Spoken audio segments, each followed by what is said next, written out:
So I've had a really interesting couple of days with my room. Um, the last 2 days, the guy who helps me, Neil, with all my kind of questions, came and stayed, and we literally went through everything. Um, he brought some other kit along, and we kind of played the same tunes over and over. We moved some stuff around, and we worked out some of the problems with the room, and we worked how to improve it as well. One of the big things is actually I've got to a point where the room sounded okay. And every time I was taking any readings, I used this like really cheap Focusrite box, right? But the first problem was the Focusrite's rubbish. So when it takes readings, the readings are actually really poor, even though I've got the right kind of mic. So he brought one of these, which is an amazing piece of kit. Like the difference is just night and day. Sound quality is unbelievable when you play music through it, and the readings were way more accurate on ArcX for my Arc Studio readings for the room. But then the other thing that's amazing about this is it has an audio out. So what I can do is I can plug my laptop, I can plug the Audient into it, I can plug the mic into it, but then at the same time I can have the optical out go into my DAC, which means when I take a reading, the reading includes my DAC, which is really good because that means all the kit that I use normally has my DAC in it, and then that means when the reading's done, then it's done properly for Arc Studio. But normally, when I take a reading with my rubbish sound cardy kind of thing, interface, what it's doing is it's going straight into the back of my preamp and it's missing the DAC out. So when it takes a reading, one of the reasons that the readings aren't as accurate and aren't as good is because it doesn't include the DAC in the chain. So having this thing has been amazing. Once over the weekend, over kind of 2 days, we did probably 4 readings. So we did one for me to show Neil how it works, and so we could just use the Audient the first time to get it all working, which took us a while because we had to play around with drivers and things, as always. And then every time we made a major change, we would take a new reading, and we would just kind of get it all together. So it made a massive difference. What I'll tell you is I'll go through a few of the things that we did to the room just so I know what's going on and I remember, but also so you can as well. So obviously we used the Audient, which is a big thing. Sounds amazing. Number one thing is we played around with the sub. So the sub doesn't do well because it's a single sub and in a small tight room. It doesn't do well in between the speakers. When you're doing a stereo image, it doesn't like to be on the floor in the middle. And if you put it outside, the speakers start getting too close together, so it doesn't create like a stereo image that has any space or air. It doesn't sound quite right. This is the distance I've found that's by far the best.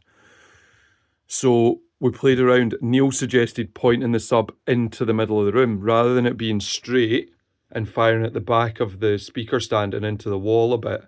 He said, why not fire it into between the middle rather than placing it in the middle? And it works. Then we put the sub on like a soft foam, hard foam speaker stand, or it's to decouple it, but basically it's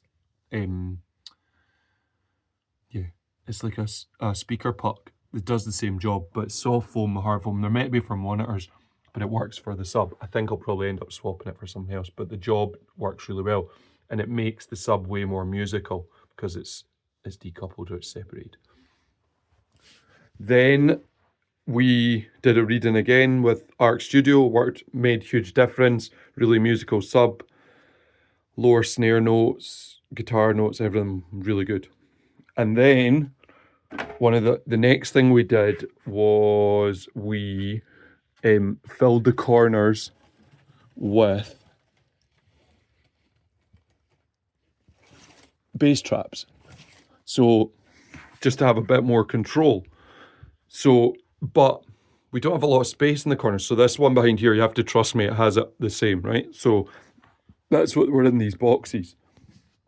Pro-coustics foam. So we did a tower, so boxes at the bottom and then half at the top and then the 2 spare bits at the bottom in the corners and then the same on this side. And then we put the curtain back over because there's enough space. The only thing was that that's where the amp was, so that's why I've had to move the amp out. The sub still had enough space, so it's fine. And then because of the carpet, we thought we moved the carpet instead of being all the way over there. We thought that the carpet contact with the bottom here wasn't great for it, so we've moved the carpet further back, and now it just joins up with the back here. And then we'll work out how it's going to work exactly. But yeah, works really well. And we took another reading. And now the difference is massive. It's huge. So physically with the room is in a really, like, it sounds really good. Well, I'll just leave it. Then the last thing, through the whole 2 days of playing and changing and swapping and checking this cable and doing that and everything, the thing that we found really interesting was I used Quboz for listening to music. And playing Quboz worked well with some tunes, but not with others. Tunes that had a lot of content, especially mid-high content, seemed to have the same problem, that they had this like weird shrill edge. Then we tried it on Spotify lossless, because I've got a Spotify family account, and Spotify lossless, even though in a lot of cases it was lower quality, they say, than the Quboz one, sounded really good. And we literally played with this for ages, and it was really strange. So we went through all the settings of Quboz, and we got it pretty close. We got it to the point where it was like, this is a lot better, this is a lot better, this is a lot better. But there's still something not quite right with the way Quboz runs on my laptop, and then the laptop connects to the DAC, and we can't work it out. Because Spotify lossless on my laptop into my DAC sounds really good.